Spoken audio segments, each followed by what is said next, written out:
ભાઈ પ્રયાગરાજ આવવાવાળાની જે પણ પબ્લિક છે આપણા ગુજરાતથી, મુંબઈથી, એ લોકોને ખાસ નમ્ર વિનંતી છે કે ત્યાંથી આવો તો ઓનલાઈન હોટલ બુકિંગ કરીને આવજો, નહીં તો ટેન્ટ અથવા ગાડીમાં સૂવાની તૈયારી કરીને આવજો.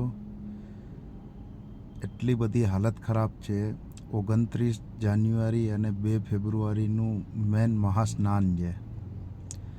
જે હોટલનું ભાડું 1000, 1200, 1500 રૂપિયા હોય છે, એ હોટલના 5000, 7000, 10,000 જે મનમાં આવે એ રીતે રેટ લઈ જાય. તો ઓનલાઈન બુકિંગ કરીને ઘરેથી નીકળો, નહીં તો એવી કોઈ વ્યવસ્થા કરીને આવજો ટેન્ટની કે તમે ગાડી સાઈડમાં રાખીને તમે આરામ કરી શકો. પ્રયાગરાજ, બનારસ, અયોધ્યા, ચિત્રકૂટ, આ બધી જગ્યાએ આ જ હાલત છે અત્યારે. રાત્રે 2:30 વાગ્યા છે, હજી સુધી કંઈ હોટલની વ્યવસ્થા થઈ નથી. ના બનારસ હોટલ મળી, ના પ્રયાગરાજમાં મળે છે. છેલ્લે ગાડીમાં જો અમન પાંડેજી બંને સૂતા જઈએ. હજી તમે લોકો કહો છો અરે મજા છે, ગાડી લઈને જાઓ છો, નવું નવું જોવો છો. મજા કંઈ નથી ભાઈ. ગામડામાં મજા છે, અહીંયા કંઈ મજા નથી. હેરાન થવાની વાત છે.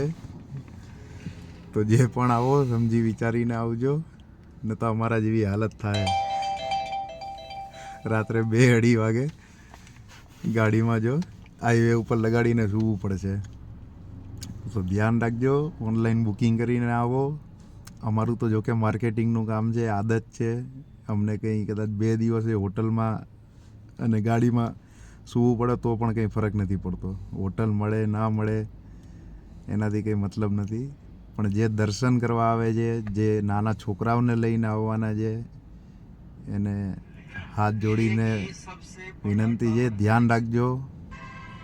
અને આવો તો આરામથી આવજો. હાઈવે બધા બ્લોક છે. કમસે કમ 20થી 25 કિલોમીટર ચાલવાની અગર તમારામાં તાકાત હોય તો જ પ્રયાગરાજ આવવાનો વિચાર રાખજો.